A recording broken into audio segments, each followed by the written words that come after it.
കഥ ഭർത്താവ് ഭാഗം 46. ശ്രീലേഖയ്ക്ക് ഇന്ന് ആദ്യമായി ശമ്പളം കിട്ടുന്ന ദിവസമാണ്.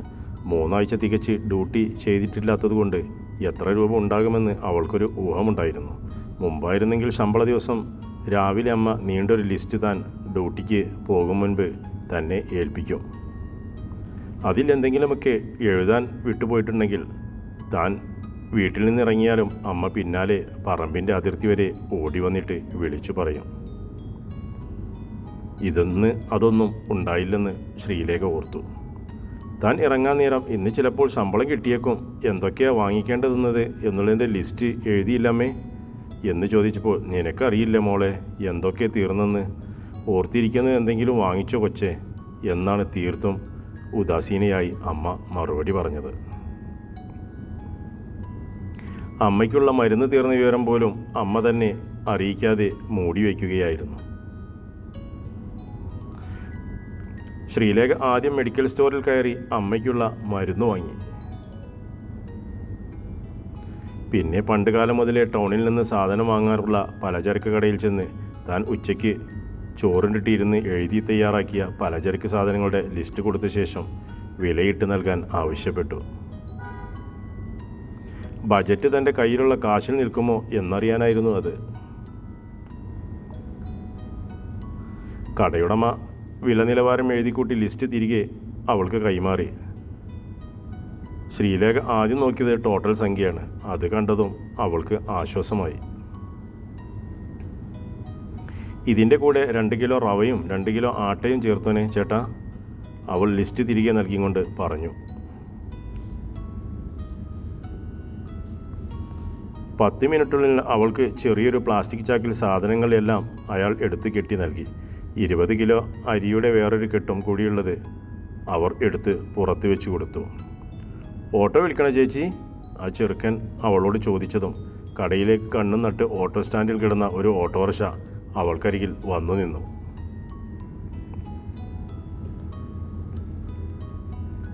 ഡ്രൈവർ പുറത്തിറങ്ങി 2 കെട്ടും എടുത്ത് ഓട്ടോയിൽ വെച്ച് അവളെ സഹായിച്ചു. കവലയിൽ നിന്ന് തിരിഞ്ഞ് വീട്ടിലേക്കുള്ള പാതയിൽ ഓട്ടോ കടന്നും സുനിത വഴിയിലൂടെ നടന്നു വരുന്നുണ്ടായിരുന്ന അവൾ ഓട്ടോ നിർത്തിച്ചു സുനിതയെയും കയറ്റി വീട്ടിലേക്ക് പോന്നു. സാധനങ്ങൾ മുറ്റത്തിറക്കി വയ്ക്കാതെ ഓട്ടോ ഡ്രൈവർ തന്നെ എടുത്ത് വീട്ടിനുള്ളിൽ വെച്ച് കൊടുത്തു. പിന്നീട് അയാൾ തൻ്റെ കൂലിയും വാങ്ങി ഓട്ടോ ഓടിച്ചു പോയി.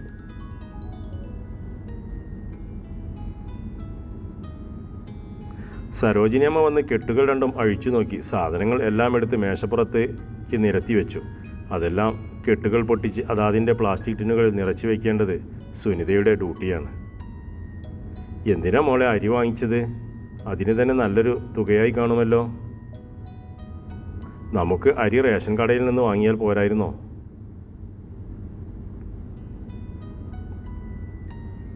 അവർക്ക് സ്കൂളിൽ ചോറ് കൊണ്ടുപോകേണ്ട അമ്മേ, അതിനുള്ളത് മാത്രമേ വാങ്ങിയുള്ളൂ. നമുക്ക് വീട്ടിലേക്ക് റേഷൻ കടയിൽ നിന്ന് മേടിക്കാം.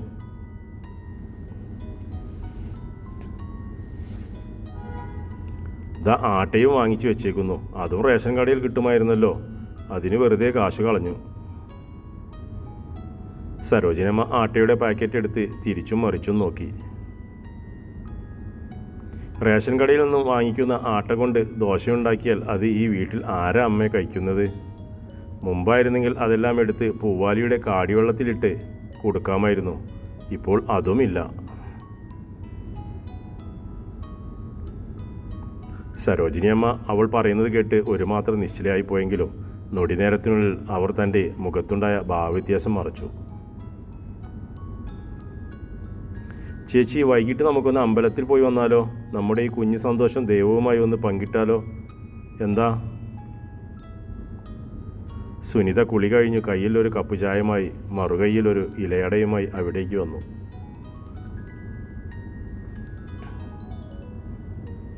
പിന്നെ അമ്പലത്തിൽ പോകുന്നു. പെണ്ണ് ജോലി ചെയ്ത് ക്ഷീണിച്ചു വന്നത് അവിടെ മാത്രം കണ്ണിൽപ്പെട്ടില്ല. ചായ കുടിച്ച് തീർന്നെങ്കിൽ ഇതെല്ലാം പെറുക്കി അതാതിൻ്റെ ഡബ്ബകളിലിട്ട് അടച്ചു വയ്ക്കാൻ നോക്ക്. അമ്പലത്തിൽ ഞായറാഴ്ച എങ്ങാനും പോകാം, അന്നും അമ്പലം അവിടെ കാണും, എങ്ങോട്ടും ഓടിപ്പോകില്ല.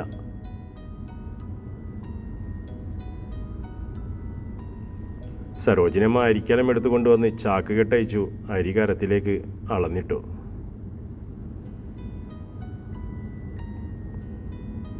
ഞങ്ങളൊന്ന് പോയിട്ട് വരട്ടമ്മേ, എത്ര നാളാവുന്ന അമ്പലത്തിലൊക്കെ ഒന്ന് പോയിട്ട്. സുനിത തൻ്റെ കയ്യിലിരുന്ന അടയിൽ നിന്ന് ഒരു പീസ് അടർത്തിയെടുത്ത് ശ്രീലേഖയുടെ വായിൽ വെച്ച് കൊടുത്തത് തിന്നും കൊണ്ട് അവൾ പറഞ്ഞു.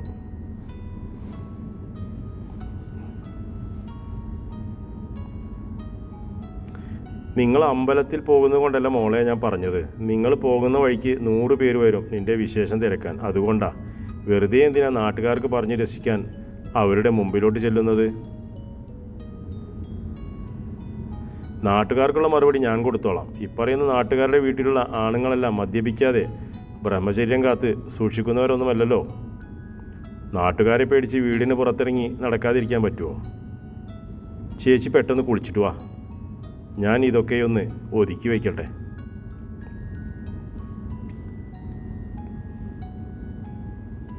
സുനിത തൻ്റെ ജോലി തുടർന്നുകൊണ്ടിരിക്കെ പുറത്തുനിന്നും സരോജിനി ചേച്ചി എന്ന വിളി കേട്ടു. അമ്മേ, ഇതേ പുറത്ത് വിജയമ്മ ചേച്ചിയാണ് വന്നതെന്ന് തോന്നുന്നു. അമ്മയെ വിളിക്കുന്നു, അങ്ങോട്ടൊന്ന് ചെല്ലുമോ? സുനിത അവിടെ ഇരുന്നും കൊണ്ട് അടുക്കളയിലേക്ക് നോക്കി വിളിച്ചു കൂവി. സരോജിന മുൻവശത്തേക്ക് ചെല്ലുമ്പോൾ അവിടെ വാഴയില കൊണ്ട് മൂടിയ ഒരു സ്റ്റീൽ ഉരുളിയുമായി വിജയമ്മ നിൽപ്പുണ്ടായിരുന്നു. സരോജിനി അമ്മ ഇറങ്ങി അവരുടെ അടുത്തേക്ക് ചെന്നു.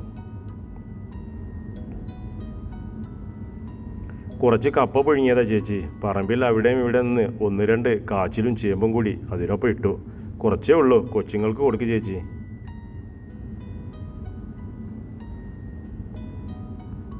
അവർ ഉരുളി സരോജിനി അമ്മയ്ക്ക് കൈമാറി.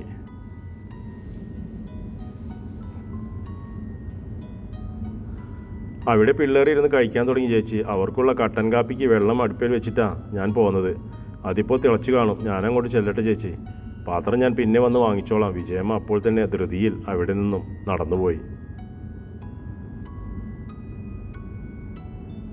സരോജിനി അമ്മ ആവി തട്ടി വാടിപ്പോയ വാഴയില ഉയർത്തി നോക്കി.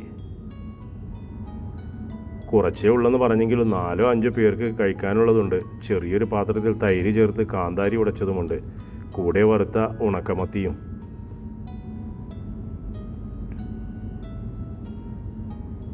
അവർ പാത്രവുമായി സുനിതയുടെ അരികിലൂടെ പോകുമ്പോൾ അവൾ അതെന്താണെന്ന് തിരക്കി. കപ്പയും ചേമ്പും പുഴുങ്ങിയതാ. നിങ്ങൾ അമ്പലത്തിൽ പോകാൻ പോവല്ലേ? പോയിട്ട് വന്നിട്ട് എടുക്കാം. അതിൽ മത്തി വറുത്തത് വെച്ചിട്ടുണ്ട്.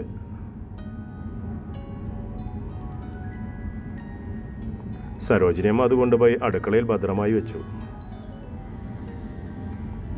അരമണിക്കൂറിനുള്ളിൽ സുനിത ശ്രീലേഖയും കൂട്ടി അമ്പലത്തിലേക്ക് പോകാനിറങ്ങി.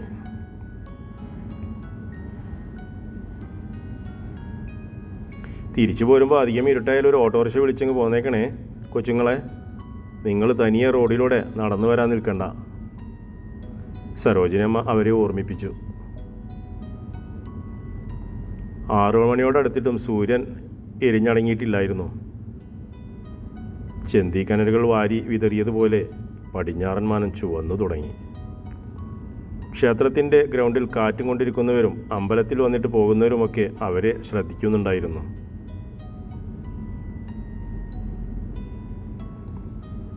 ഒരു ശീതക്കാറ്റടിച്ചപ്പോൾ പടർന്നു പന്തലിച്ച ആൽമരത്തിൻ്റെ ഇല തിങ്ങിയ ശിഖരങ്ങൾ ചെറിയ ഒച്ചയോടെ ആർത്തിരമ്പി തുടങ്ങി.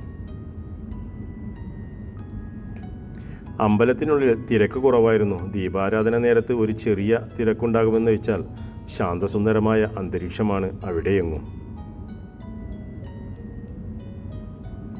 അവർ ചുറ്റമ്പലത്തിന് പുറത്തേക്ക് ഇറങ്ങാൻ തുടങ്ങുമ്പോൾ സുനിത പെട്ടെന്ന് ശ്രീലേഖയുടെ കയ്യിൽ പിടിച്ചു. ശ്രീലേഖ എതിരെ ആര് വരുന്നെന്നോ തനിക്കടുത്ത് ആര് നിൽക്കുന്നെന്നോ ഒന്നും നോക്കാതെ മുഖം കുനിച്ച് നടന്നു വരികയാണ്. സുനിത തൻ്റെ കയ്യിൽ പിടിച്ചും കൊണ്ട് നടപ്പ് നിർത്തിയപ്പോൾ ശ്രീലേഖ മുഖമുയർത്തി അവളെ നോക്കി.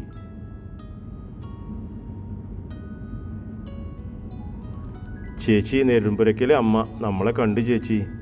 സുനിതയുടെ നോട്ടം പോയിടത്തേക്ക് ശ്രീലേഖ കണ്ണുകൾ പായിക്കുമ്പോൾ സുകുമാരൻ്റെ അമ്മ കോമളം അവളുടെ അടുത്തേക്ക് ഓടി വരികയാണ്.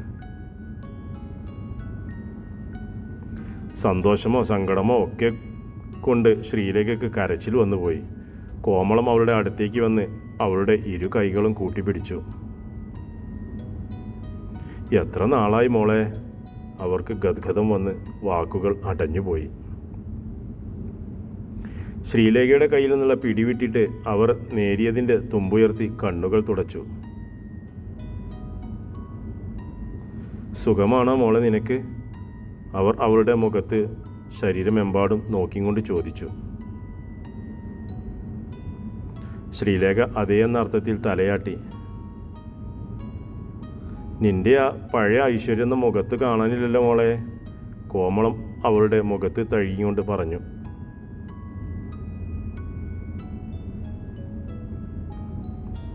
ആ പഴയ ശ്രീലേഖ ചേച്ചി അല്ല അമ്മ ഈ നിൽക്കുന്നത്, ഇത് മറ്റൊരു ശ്രീലേഖയാ, ശ്യാം സുന്ദർ എന്ന വ്യക്തിയുടെ ഭാര്യ. അപ്പോൾ അതിൻ്റേതായ മാറ്റം ചേച്ചിയിൽ കാണാതിരിക്കുമോ? അവരുടെ ചോദ്യത്തിന് മറുപടി പറഞ്ഞത് സുനിതയാണ്. അമ്മയ്ക്ക് സുഖമല്ലേ? ശ്രീലേഖ തിരക്കി.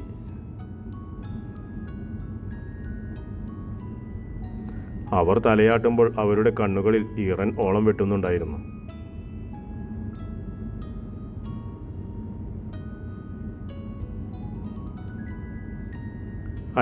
അച്ഛൻ എന്നോടൊന്നും ചോദിച്ചില്ല, സുഖമല്ലേ അച്ഛന്? അവൾ കോമളത്തിൻ്റെ പിന്നിൽ നിൽക്കുന്ന ദിവാകരനെ നോക്കി ചോദിച്ചു. അച്ഛന് സുഖമാ മോളെ, നീ നന്നായിരുന്നാൽ മതി കേട്ടോ, അയാൾ വാത്സല്യത്തോടെ പറഞ്ഞു. പോകട്ടെ അമ്മേ, സന്ധ്യയാകുന്നു, ഞങ്ങൾ തനിച്ചല്ലേ, ശ്രീലേഖ അവരോട് യാത്ര പറഞ്ഞു. പോവാണോ മോൾ എത്ര പെട്ടെന്ന്? നിന്നെ കണ്ടോന്ന് കൊതി തീർന്നില്ലല്ലോ കുഞ്ഞെ.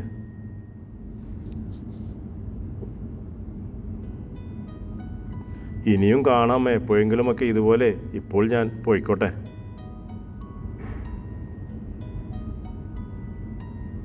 നീ ഞങ്ങൾക്ക് സുഖമാണോ എന്നല്ലേ ചോദിച്ചുള്ളൂ മോളെ, അവരുടെ ഒച്ച താണു.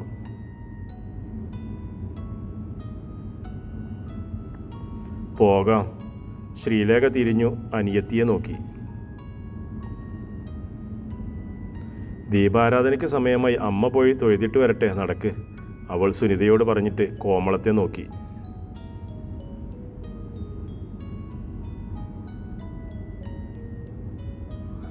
പോയേക്കുവാണ് അമ്മേ. അവരുടെ പ്രതികരണത്തിൽ നിൽക്കാതെ അവൾ അനിയത്തിയെയും കൂട്ടി പുറത്തേക്ക് പോന്നു. ഇടയ്ക്ക് സുനിത തിരിഞ്ഞു നോക്കുമ്പോൾ തങ്ങളെ തന്നെ നോക്കിക്കൊണ്ട് അവിടെ ദിവാകരണവും കോമളവും നിൽക്കുന്നത് അവർ കണ്ടു.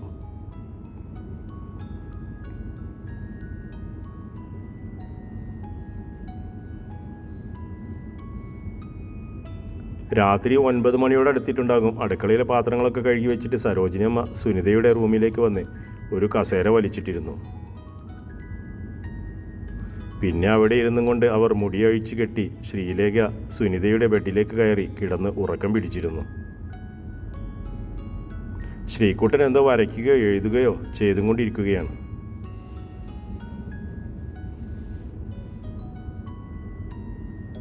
ഇന്നത്തെ ദിവസം ഇങ്ങനെ കഴിഞ്ഞെന്ന് സരോജിനിയമ്മ മനസ്സിൽ ഓർത്തും കൊണ്ട് ഒരു ദീർഘനിശ്വാസം വിട്ടപ്പോഴേക്കും മുൻവശത്തെ വാതിലിൽ ആരോ തട്ടുന്ന ഒച്ച കേട്ടു.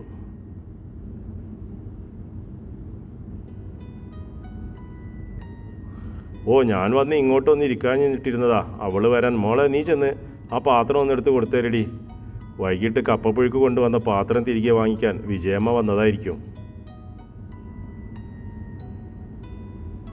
സുനിത എണീറ്റ് അടുക്കളയിൽ കഴുകി കമഴ്ത്തി വെച്ചിരുന്ന സ്റ്റീലുരുളി എടുത്തും കൊണ്ട് വന്ന് മുൻവാതിൽ തുറന്നു.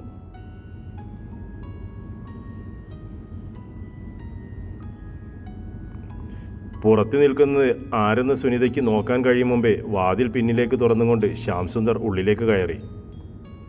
സുനിത നടുങ്ങി പിന്നിലേക്ക് മാറി. ശ്യാം സുന്ദർ അവൾക്ക് മുന്നിൽ നിന്ന് അവളെ നോക്കി ഭംഗിയായി ചിരിച്ചു. തുടരും കഥയുടെ അടുത്ത ഭാഗം.